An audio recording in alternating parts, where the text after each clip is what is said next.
Love fans, Matt, Pete, and Joe here with Mainline Overland, and today we want to talk about the 4th Gen Tacoma. So we're going to check out those teasers that Toyota released and kind of give our thoughts on what is to come from the new Tacoma. Hopefully they fixed it. Alright, so let's talk about how these teasers came about. So, a couple weeks ago, Toyota had released some photos on social media. One of them had a 2023 Tacoma with the license plate that kind of hinted at a April 4th release date for the new 4th Gen Tacoma. And on that day, on April 4th, there was a release of a couple of different photos, one being a rear end shot of the new 4th Gen Tacoma, which was a TRD Pro stamping on the back of the tailgate, and it had the iForce Max powertrain badge as well. And there were also some silhouette shots that they released as well with some LED lights and whatnot. So we kind of get a general sense of the shape and size and some powertrain options. So what do you guys think? Yeah, so the first kind of like two big takeaways are definitely the iForce engine and the stamped. So we're definitely going to get a TRD Pro kind of model. Those are kind of things that were obvious kind of in our face from those teaser pictures. And then from the kind of dark silhouette ones, you could definitely see where they took the language from the new Tundra and kind of followed that down into the new Tacoma. It seems like there's going to be some different powertrain options, like basically like a 4-cylinder, that'll kind of get us into the standard kind of power range that everybody's looking for, and then the potential of like the hybrid max motor, which could be like 340, 370 horse, which would be considerable for that size truck. And then the potential of what would be like maybe a detuned version of the Tundra motor in the TRD Pro, which would be like the 6-cylinder that could get us into the 430s. But I'm sure it's going to be probably sub 400.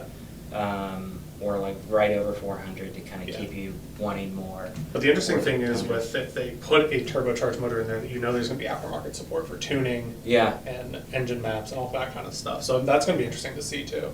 Yeah, I mean, we're seeing things go in that direction, like with the Bronco and other vehicles, turbocharged, 4 cylinders, 10-speed trans. Unfortunately, I probably foresee this being like the death of the manual Tacoma, unlikely. So I think there was very little sales of the manual Tacomas. I think it was around like 5%. I saw an article a little bit ago that actually said, while the Tacoma sales or manual sales are low, I guess there's kind of starting to get an uptick in the whole car market where people are kind of wanting manuals again. So it's going to be a toss-up to see if Toyota kind of follows their history of always upturning manuals, or if they're going to go kind of full automatic with the new 10-speed. All right, so now that we know that there's a 4th Gen Tacoma coming down the line soon, what do you hope that they have corrected from the 3rd Gen? So my biggest thing I hope they correct is that seating position. I really thought I was going to buy a Tacoma one a few years ago.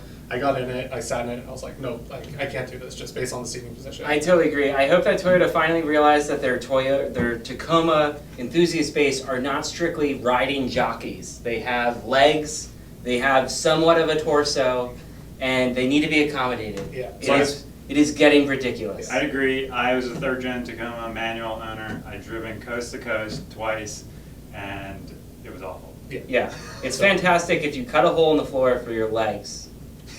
So I'd like to see upgraded seats, upgraded interior quality, and I think a little more cabin space would also be really nice. Because getting in the new Tundra, it definitely felt more spacious than last year's model, and I hope they kind of carry that, kind of growing everything a little bit, just make it more comfortable. Access cab, no access cab, that'll be interesting. True. What about transmission? Now we got a 10-speed. So with the 10-speed, hopefully we get some more aggressive gearing out of the box instead of like a 373 or something. Maybe we'll get into the 490s or something like we did with the Bronco. Yeah, the automatic transmission on the 3rd Gens was notorious for constantly searching for gears, and hopefully Toyota has made some headway. I think we're cautiously optimistic because they could barely manage 6 gears, and we'll see if they can deal with 10. Get 10 gears in there. 10 gears. Will they get it right? Probably not. Maybe they'll get the first 5 right, and then the extra 4 will just never be used, like the overdrive in the 3rd Gen. Very true.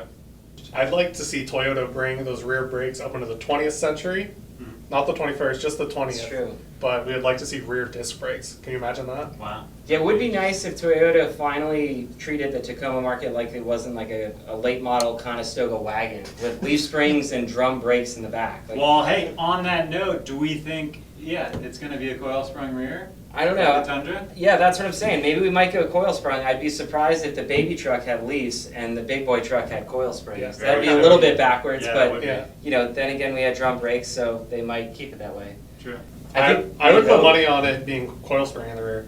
I mean, Yeah. why kind of put all this money in research and development into making the Tundra coil sprung when that's kind of their heavy, big, low truck? And then it would kind of be kind of backwards to put leaf springs into their small truck now that they did coil springs in the big truck. Yeah. It would be interesting, yeah. You'd think that they would make the big boy truck the higher payload with the big boy springs, so maybe some more articulation, maybe, you know, better ride quality. Mhm. But, you know, they've always been engineering the Tacoma to a price point, so we will Sure. see. Yeah. Now that you've heard our thoughts on the new Tacoma and our concerns, let us know in the comments what you're thinking, and we'll kind of banter back and forth, and hopefully Toyota's watching, and we'll do something Yeah, about maybe it. it's not too late to make those changes Yeah. that everyone is looking for. We'll try to get the back of the truck to stop, and it to Yeah. actually ride nice. Something you want to sit in. Yeah, we don't want Yeah. Toyota to live a life of regret. Yeah, somewhere to put your legs, or, you know, we'll see. And I'd love to see them keep the manual, but Yeah, I don't think it's going to happen. yeah. Come on. Wah, wah. Seat engineers. Come on, Shame. yeah. Shame. Tacoma owners over 5 feet tall, you have to buy a Tundra. Hopefully that gets fixed. If you like this video, be sure to like, comment, and subscribe to stay up to date on more 4th Gen Tacoma news and just overall overland rants about kind of new trucks coming out. And trolling. Thanks for watching. Enjoy.